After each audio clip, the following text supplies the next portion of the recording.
نحمده ونصلي ونسلم على سيدنا ومولانا محمد رسوله النبي الأمين المكين الحنين الكريم الرؤوف الرحيم وعلى آله الطيبين الطاهرين المطهرين وصحبه الكرام المتقين المخلصين المكرمين وأولياء أمته والصالحين۔ عبداللہ بن عمرو بن العاص مزید فرماتے ہیں، امام حاکم کی روایت، فرمایا کہ پھر ان میں سے ایک علامت یہ بھی ہوگی کہ ان ترفع الاشرار وتودع الاخیار، کہ جتنے شریر، کمینے، گھٹیا، بدماش، کرپٹ لوگ ہیں ان کی سوسائٹی میں عزت ہو جائے گی، وہ بڑے کہلائیں گے۔ ترفع، وہ سوسائٹی میں بڑے لوگ کہلائیں گے، بڑے ہوں گے، اور جتنے اخیار، نیک، متقی، دیندار ہوں گے وہ چھوٹے لوگ کہلائیں گے۔ بڑائی اور چھوٹے پن کا، عزت اور کمینگی کا پیمانہ بدل جائے گا۔ پہلے دور تھے، عزت دین میں تھی، عزت دینداری میں تھی، عزت نیکی میں تھی، عزت تقوی میں تھی، عزت امانت میں تھی، عزت دیانت میں تھی، عزت علم میں تھی، عزت عمل اور کردار میں تھی۔ فرمایا وہ زمانہ آئے گا کہ جس کے پاس دین ہوگا وہ معاشرے میں معزز نہیں ہوگا، علم والا معزز نہیں ہوگا۔ بڑے بڑے علم کی ڈگریاں لے کر ان پڑھ ایم این اے، ایم پی اے کے دروازے پر دھکے کھائے گا چھوٹی چھوٹی نوکری کے لیے۔ ان پڑھ لوگ معزز ہوں گے، پڑھے لکھے لوگ گھٹیا ہوں گے، کردار والے لوگ بیکار سمجھے جائیں گے۔ گنڈے، کرپٹ، بدمعاش، رساگیر، جنہیں لوگوں کو ہراساں کرنے کا اہتمام ہے، لوٹ مار کی دولت سے جو تکڑے مضبوط ہو گئے، وہ سوسائٹی میں بڑے عزت والے کہلائیں گے۔ یہ آقا علیہ السلام نے پیمانہ بیان کیا، اور پھر فرمایا یفتح القول ویخزن العمل، پھر یہ وقت آ جائے گا کہ قول بڑے ہوں گے، وعدے بڑے ہوں گے، اعلانات بڑے ہوں گے، مگر ان میں کسی وعدے پر عمل نہیں ہوگا۔ باتیں ہی باتیں ہوں گی، عمل سوسائٹی سے ختم ہو جائے گا، عمل نہیں رہے گا۔ پھر آقا علیہ السلام نے ایک بات اور بتائی، بڑی اہم چیز۔ ابو ہریرہ رضی اللہ تعالیٰ عنہ روایت کرتے ہیں، آقا علیہ السلام نے فرمایا بادروا بالاعمال فتنا كقطع الليل المظلم يصبح الرجل مؤمنا ويمسي كافرا، اور يمسي مؤمنا ويصبح كافرا يبيع دينه بعرض من الدنيا۔ امام مسلم نے، امام احمد بن حنبل، ترمذی اور ابن حبان نے روایت کیا۔ فرمایا لوگوں، فتنوں کے چھا جانے سے پہلے پہلے اعمال صالح کر لو، اعمال کی اصلاح کر لو، اچھے اعمال کی طرف آ جاؤ۔ میرے آقا نے فرمایا ایک دور وہ آئے گا کہ کوئی شخص صبح اٹھے گا، صبح تو مومن ہوگا، ایمان والا ہوگا، شام کو کافر ہو جائے گا، اور کبھی شام ہوگی تو مومن ہوگا، اگلے دن صبح کافر ہو جائے گا۔ بڑی حیرت کی بات تھی کہ یا رسول اللہ، ہر روز صبح و شام اس کا دین بدلے گا؟ صبح مومن ہوگا اور شام کو کافر، یہ کیسے ہوگا؟ شام کو مومن ہوگا اور اگلی صبح کافر، یہ کیسے ہوگا؟ کیا کلمہ چھوڑ دے گا؟ کیا قرآن کو ماننا چھوڑ دے گا؟ کیا سنت نبوی کا انکاری ہو جائے گا؟ کیا دین کو اٹھا کے پھینک دے گا؟ صبح و شام کبھی مومن کبھی کافر، یہ تبدیلی کیسے آئے گی؟ آقا علیہ السلام نے فرمایا نہیں، ایسا نہیں کہ کلمہ پڑھنا چھوڑ دیں گے، ایسا نہیں کہ قرآن کا کھلا انکار کر دیں گے، ایسا نہیں کہ میری نبوت اور رسالت کے کھلے انکاری ہو جائیں گے، نہیں، فرمایا یبیع دینہ بعرض من الدنیا، صبح جو مومن تھا شام کو کافر اس لیے ہو جائے گا کہ دن میں کوئی مفاد ملے گا، کوئی لائسنس ملے گا، ایجنسی ملے گی، کوٹا ملے گا، مل ملے گا، رشوت ملے گی، کروڑ روپے کا کمیشن ملے گا، دنیا کے مفاد کی غرض سے میرا دین بیچ دے گا، کلمہ نہیں چھوڑے گا مگر دنیا کے عوض دین بیچ کر شام کو کافر ہو کے سوئے گا۔ اور کبھی شام کو مومن تھا، صبح اٹھتے ہی کوئی کرپشن کرے گا اور دین بیچ دے گا، تو گویا دنیا کے عوض دین کو بیچنے کا عمل میری سوسائٹی کے بڑے بڑے لوگوں میں چھوٹے لوگوں تک عام ہو جائے گا، لہذا رشوت لے کر دین بیچے گا اور کافر ہوگا۔ تو آقا علیہ السلام نے عملاً اس کو کفر قرار دیا، عملاً کفر قرار دیا۔ پھر حضرت انس بن مالک رضی اللہ تعالی عنہ وہ روایت کرتے ہیں کہ صبح و شام کافر کیسے ہوتا پھرے گا وہ شخص، فرمایا یبیع اقوام دینہم بعرض من الدنیا قلیل، فرمایا قلیل اور گھٹیا دنیا کے مفاد کی خاطر جماعتیں دھڑیں لوگ میرے معاشرے کے میری امت کے اندر اپنا دین دنیاوی مفاد کے پیچھے بیچیں گے اور دین بیچنے کی وجہ سے کافروں جیسے ہو جائیں گے، ایمان سے معروم ہو جائیں گے۔ اور حضرت نعمان بن بشیر نے روایت کیا، فرمایا یبیع اقوام اخلاقہم بعرض من الدنیا یسیر، تھوڑی سی دنیا اور تھوڑا تھوڑا دنیا کا مفاد لینے کے لیے لوگ اپنا اخلاق بیچ دیں گے، عزت بیچ دیں گے، کردار بیچ دیں گے، ناموس بیچ دیں گے۔ کیا ہے؟ کوئی کروڑوں کے عوض دین بیچ رہا ہے،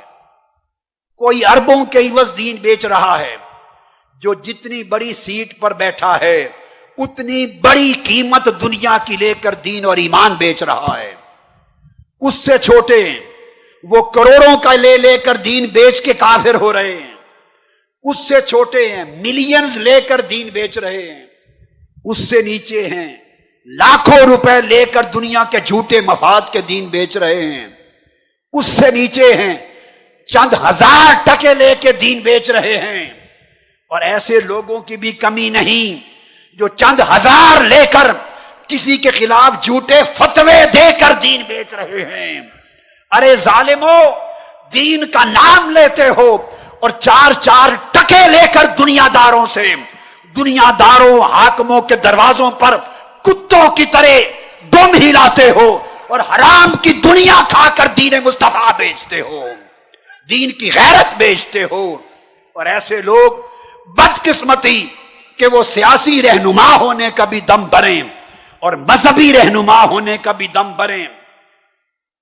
ہم اس بدقسمت دور میں آ گئے جب مذہب کا نام لے کر بھی دین کو بیچا جا رہا ہے، الا ماشاء اللہ، سوائے ان لوگوں کے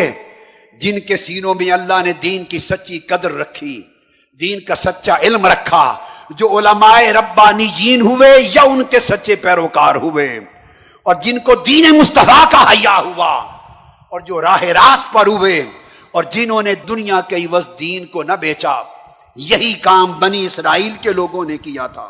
یہی کام یہودیوں نے کیا تھا، یہی کام مسیحیوں نے کیا تھا، یہی کام ان کے احبار و رہبان نے کیا تھا۔ ارے لوگوں، دین کا نام لینے والوں،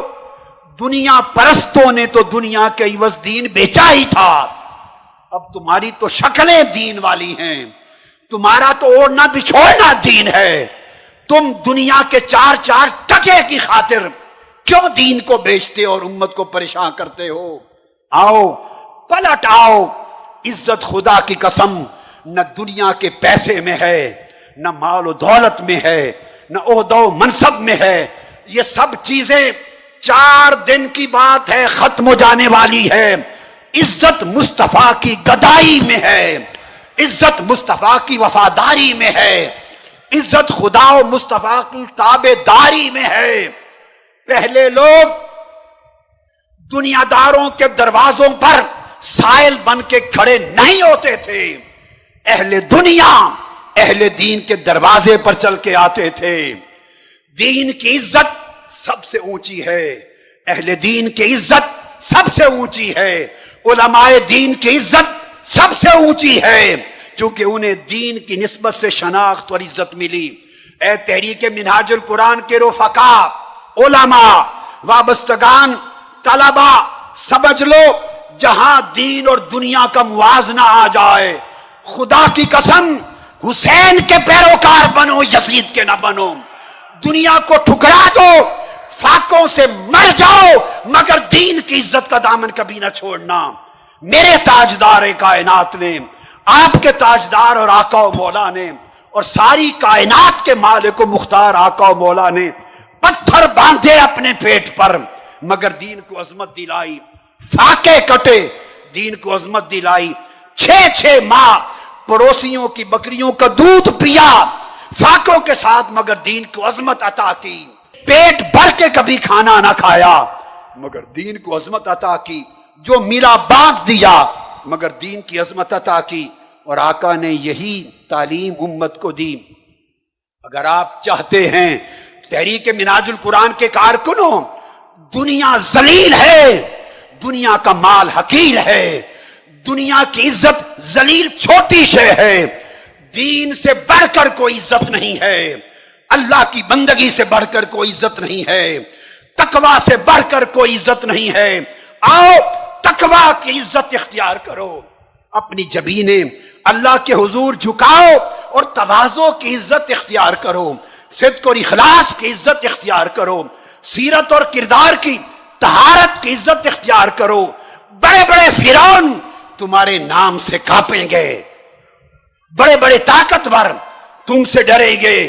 خدا کی قسم اللہ نے تحریک منہاج القرآن کو وہ عزت اور وہ شان دی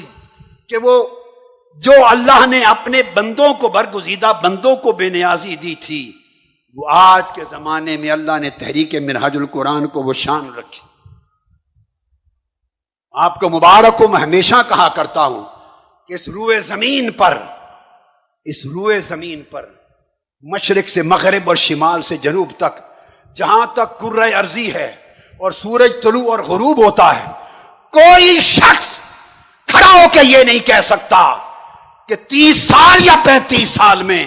میرا نام لے کر کہ ہمارے ملک میں، ہمارے شہر میں میں کبھی گیا تھا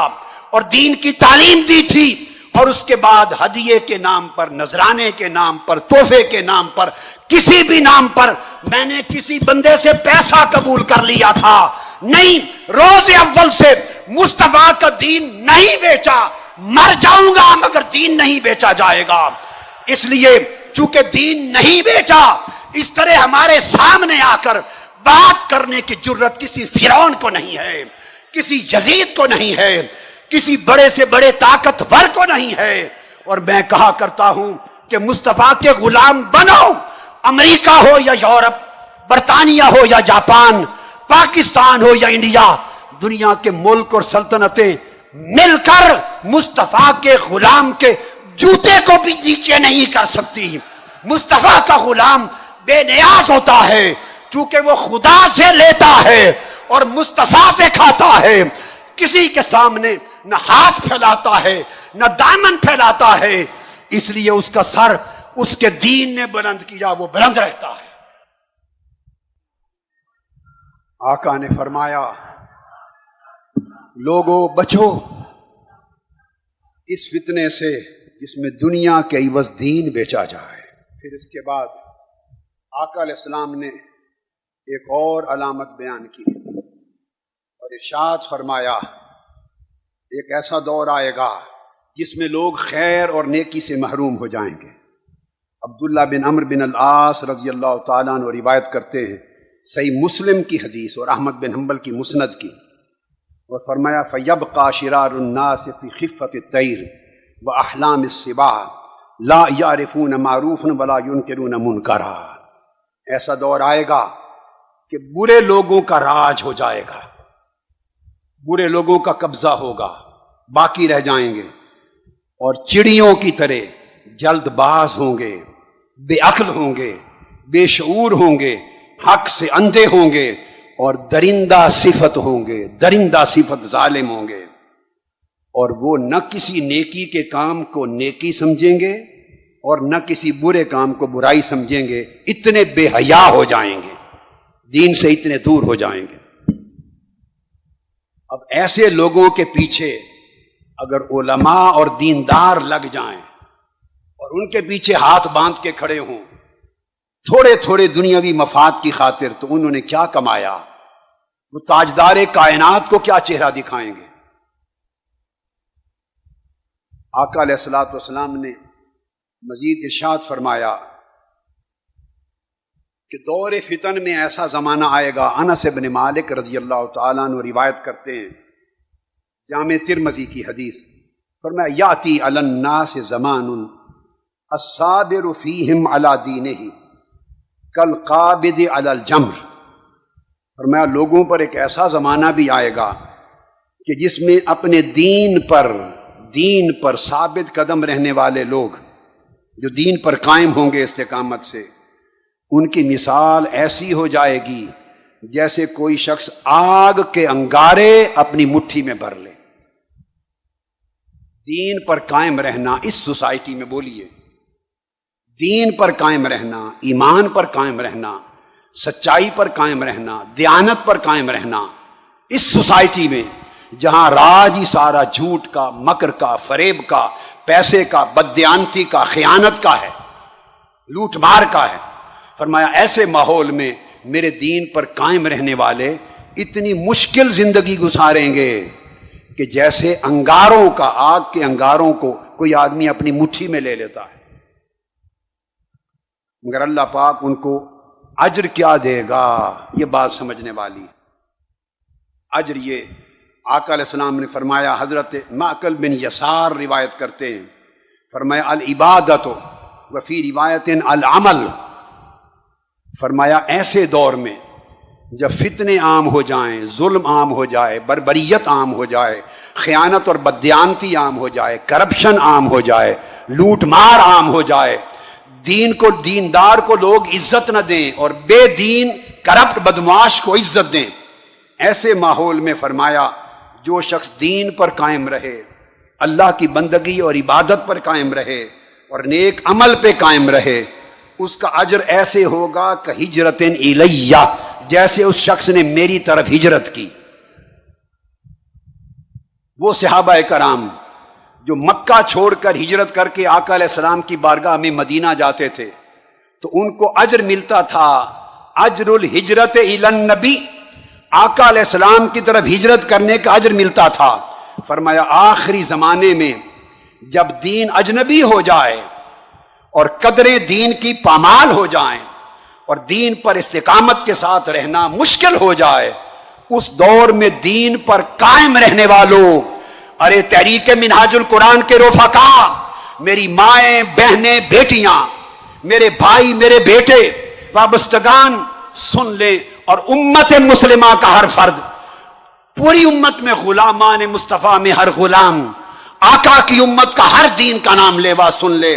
آقا نے فرمایا ایسے زمانے میں جو دین پر استقامت کے ساتھ قائم رہے، نہ لالچ اسے دین کی راہ سے ہٹا سکے، نہ کوئی خوف اسے دین کی راہ سے ہٹا سکے، نہ لرزائے، نہ گھبرائے، نہ پھسلے اور دین پر قائم رہے۔ فرمایا خدا کی قسم اس کو دین پر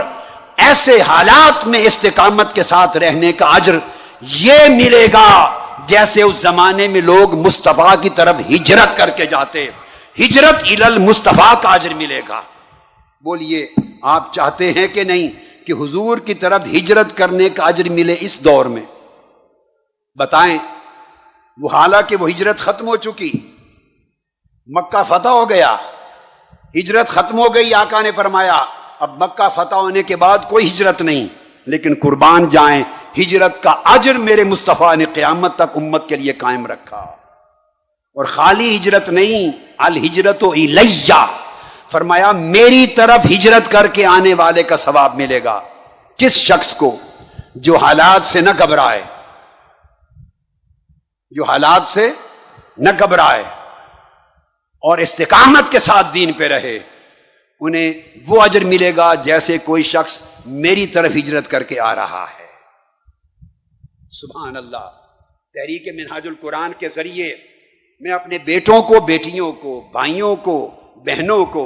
یہ پیغام دینا چاہتا ہوں کہ دین پر استقامت اختیار کرو، تاکہ آقا علیہ السلام تمہیں المہاجرون الیہ صلی اللہ علیہ وآلہ وسلم کے شمار میں کر لیں،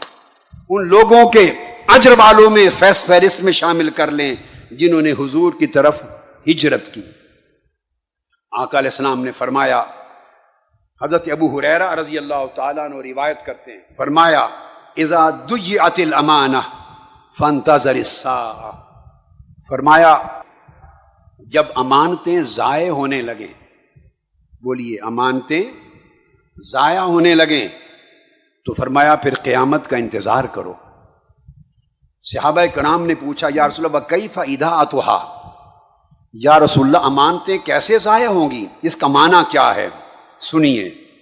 فرمایا جب سوسائٹی میں امانتیں ضائع ہو جانے لگیں تو قیامت کا انتظار کرو، عذاب الہی آئے گا، انتظار کرو۔ پوچھا یا رسول اللہ امانتوں کے ضائع ہونے کا معنی کیا ہے؟ فرمایا قال اذا اسند الامر الى غیر اہلہ فانتظر الساعہ، جب اقتدار، حکومت، شرافت، قیادت، سیادت، امانت جب امور نااہل لوگوں کے سپرد ہو جانے لگیں، جب قوم اہل لوگوں کو چھوڑ کر نااہل لوگوں کو منتخب کرنے لگے، ان کو امانتیں دینے لگے، تو میرے آقا نے فرمایا پھر قیامت اور عذاب الہی کا انتظار کرنا۔ اب امام ابن حجر عسقلانی فرماتے ہیں اس سے مراد المراد من الامر، کہ امر غیر اہل نااہل لوگوں کے سپرد کیے جائیں تو سمجھو عذاب آئے گا۔ فرمایا اس کا تعلق دین کے تمام امور سے ہے، کل خلافہ یعنی حکمران منتخب کرنا بھی اسی امانت کا حصہ ہے، والامارہ قیادت اور سربراہی منتخب کرنا بھی اسی امانت کا حصہ ہے، والقضاء عدلیہ کے جو مناصب ہیں اونچے، کورٹس، چھوٹی کورٹ سے لے کر ہائی کورٹ، سپریم کورٹ تک کے جو مناصب عدلیہ کے قضاء، ان کی کرسیوں اور مناصب بھی نااہل لوگوں کے پاس جائیں، وہ بھی اس کا حصہ ہے، والافتاء اور دین کا فتویٰ دینے والوں کا منصب بھی نااہل لوگوں کے پاس جائے، مذہبی منصب تو یہ بھی